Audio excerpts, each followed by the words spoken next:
বাংলাদেশ এখন কি অবস্থায় আছে, সোশ্যাল মিডিয়ায় সবাই যার যার জায়গা থেকে অনেক পরিশ্রম করতেছি। সবার কাছে আকুল মিনতি, আপনারা যে যা পারেন যার যার জায়গা থেকে যতটুকু পারেন আমাদেরকে সাহায্য করেন। ধন্যবাদ সবাইকে। আসলে আজকে আমার ঝালকাঠি থেকে আসা আমরা শিল্পীরা যারা আছি, আমাদের এই যে বরিশালের গান সায়র যেটি ব্যান্ড গ্রুপ আছে, প্রতিটি শিল্পী আমরা গান করতে গেলে কিছু পারিশ্রমিক নেই সবসময়। আজকে শিল্পীরা দেখেন বর্ণাঢ্য মানুষদের জন্য কিভাবে রাস্তায় নেমেছে। এটা আমার গর্ব যে আমি বাংলাদেশে জন্মেছি। আজকে হিন্দু, মুসলিম, বৌদ্ধ, খ্রিস্টান সবাই একত্র হয়ে তো আমাদের একটাই কথা, বর্ণাঢ্য মানুষরা ভালো থাকুক, যে যেখানে বিপদে পড়েছে সেই বিপদ মুক্ত হোক। তা আজকে বরিশালের মানুষের এত ভালোবাসা, এটা আসলে আমি গর্ববোধ করি যে আমি বাংলাদেশ।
সায়র, ওখান থেকে আমরা প্রথমে আমাদের উদ্যোগটা নেই যে আমাদের অস্ত্র বলতে তো হচ্ছে আমাদের কণ্ঠ, যদিও বা এই মুহূর্তে আসলে ওই মানসিকতাটা আমাদের ভিতরে নেই যে গানকে খুব উচ্ছ্বসিতভাবে আমরা নেব, কিন্তু তারপরও আমরা দেশের গান গেয়ে দেশের মানুষের ভালোবাসার জন্য আসলে এই টাকাগুলো কালেকশন করছি যাতে আমরা হেল্প করতে পারি।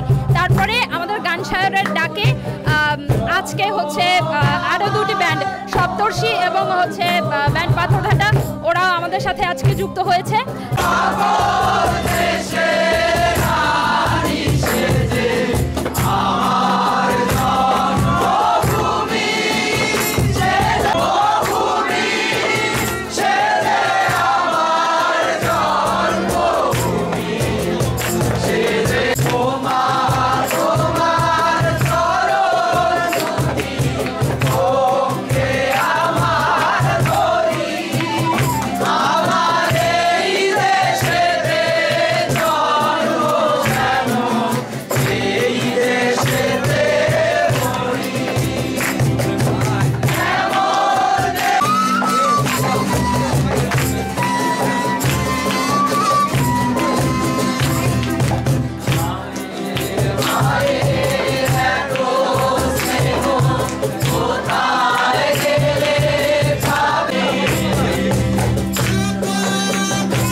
আমরা তো স্টুডেন্ট, আমাদের ওইভাবে অর্থ সম্পদ নাই যে আমরা ওই যে বনবাসী মানুষের কাছে গিয়ে দাঁড়াবো। সেই জায়গা থেকে এই বরিশালের যারা যারা প্রভাবশালী আছে, যারা যারা গুণী মানুষ আছে, আমরা গান গেয়ে মানুষকে মনোরঞ্জন করে যাতে তাদের কাছ থেকে দুই একটি পয়সা যদি পাই, সেই টাকা আমরা আমাদের সেই ফেনী, ব্রাহ্মণবাড়িয়ায় যে যে জায়গায় ক্ষতিগ্রস্ত হচ্ছে সেই জায়গায় পাঠানোর চেষ্টা করতেছি। আমরা আমাদের বরিশালের গান শায়র এদের মাধ্যমেই আমরা চেষ্টা করতেছি গান গেয়ে।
বাংলাদেশের উত্তরাঞ্চলের কিছু এলাকা বন্যায় প্লাবিত হয়েছে, তো তাদের সাহায্যের জন্য আমরা গানে গানে পথে পথে তাদের জন্য ফান্ড কালেকশন করছি এবং আমরা ছোট একটা মিউজিক গোষ্ঠী গান শায়র এদের পক্ষ থেকে আমরা মানুষের কাছে যাচ্ছি এবং গানে গানে টাকা তুলতেছি। জানেন আমাদের দেশের পূর্ব অঞ্চলে ফেনী, নোয়াখালী সহ বেশ কয়েকটি জেলায় মানুষ খুবই খারাপ অবস্থায় আছে এবং আমরা আমাদের গান শায়ন বরিশালের পক্ষ থেকে একটা ভিন্ন রকম আয়োজন করেছি। আমরা গান গাচ্ছি, দেশের গান গাচ্ছি, জনগণের গান গাচ্ছি, ওই এলাকার মানুষের দুঃখ দুর্দশা তুলে ধরছি এবং পাবলিক আমাদের দেশের জনগণ, আমাদের বরিশালের জনগণ আমাদের পাশে আছে, আমাদের দান করতেছে তাদের জন্য এবং আমরা খুব একটা অন্যরকম অনুভূতি প্রকাশ পাচ্ছি এই জায়গায়।